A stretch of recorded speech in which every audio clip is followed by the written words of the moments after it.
yun din, nasampal na ako ni Maricel, ni Sherwin, sinampal ko sa Oy, di ba? Hindi kasi naman yung, when we were shooting yung teaser, no? Grabe yun agad. Kaya nga, parang, wala ba munang parang icebreaker? Actually, chinismis sa sa McCafe yun, di ba? Yung mga tao, masampalan, ganyan, kagulo. Ang feeling namin, parang alam mo yung first scene, love scene. Ganon ka-awkward. awkward talaga. Hindi namin alam kung paano namin gagawin. Parang, paano? Totoo kagad na sampalan? Hindi daya? Hindi, totoo talaga. Nagantihan mo naman si Jody. Ako yung nauna kasi manampan. Ay, ang lakas! Good take na. Nakakabawi.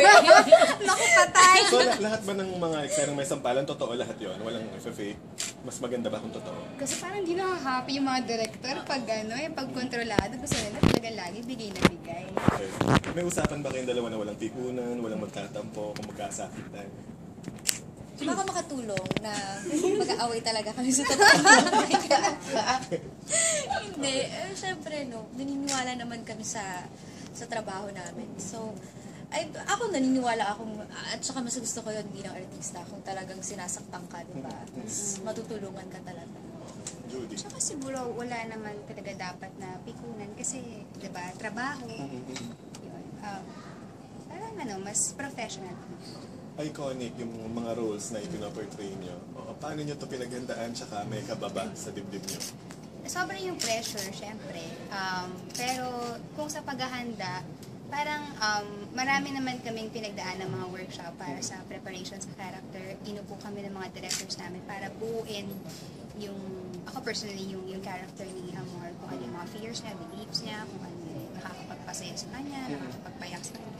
Binuo talaga yung character. Yes, kasama kami ng creatives, ng mga directors para, kumbaga, isa-isa kaming inupo para may sarili kaming input kung ano ba yung vision namin dun sa, kung paano namin na-visualize yung character namin. Kasabay sila. So, para maliwanag na isang path lang yung pinatutunguhan namin. Pero yung kaba, mabigat ba?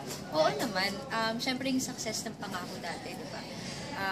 Wala kaming ibang dapat gawin kung hindi ibigay yung best effort namin para kahit papano, hindi naman kami mapahiya at, diba?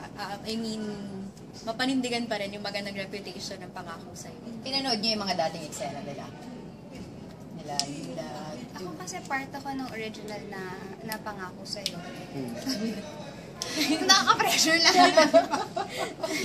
Ayun. So, ayun, tama naman sinabi ni Ibo. Talagang ibigay lang yung best. Kasi lalo na kung hindi talaga may iwasan na magkaroon ng comparison doon sa mga nauna na gumanap ng mga characters namin na magagaling din naman talagang mga artista. Bilang napakabigat ng mga eksena ang gagawin niyo, paano niyo ini-internalize maging kontrabida? Alam ko, Angel, ikaw talagang masama ka agad yung tingin sa Hindi akin. naman. Alam ko, ikaw kayo. Pero from Maya, talagang parang complete transformation. Hindi naman ito din yung first time na gumawa ko ng isang character role. So, nakagawa na rin naman ako ng mga kontrabida roles. Pero parang total switch talaga siya. Pero nandun nga yung challenge. Ikaw, Angel, minamani mo na lang ba ito? Ganun talaga ako na.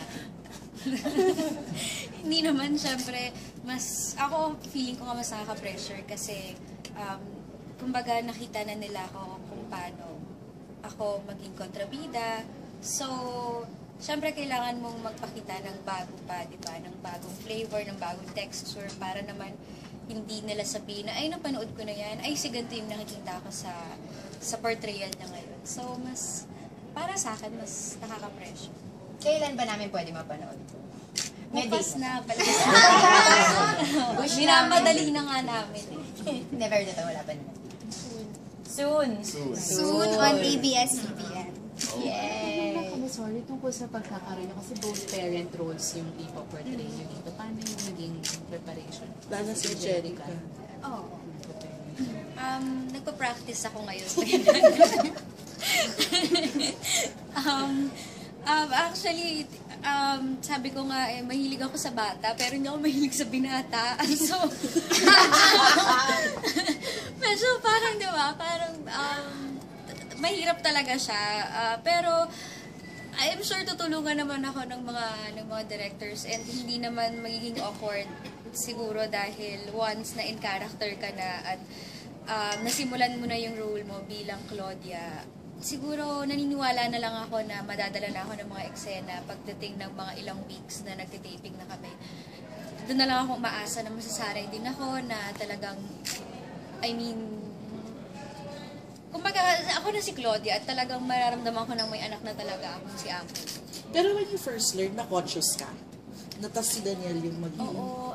Tinanong ko nga, akala ko ako yung ina, makaspa. Parang sa pangako ako si Ina? Sabi, hindi, ikaw yung nanay ni Angelo. Ha? Akala ko kasi, may chance pa na magkatrabaho kami ni Daniel, na magka-love team kami. Umasa pa ako na, di ba, yung parang Kathniel, yung, sweet, ganun. Hindi na nanay ang ibigay. Oo. Nakaka-proud. So getting used to it na lang, no? Oo. Thank you. Thank you so much. Salamat. Pwede ba kayo mag-picture? Picturean lang po kayong dalawa.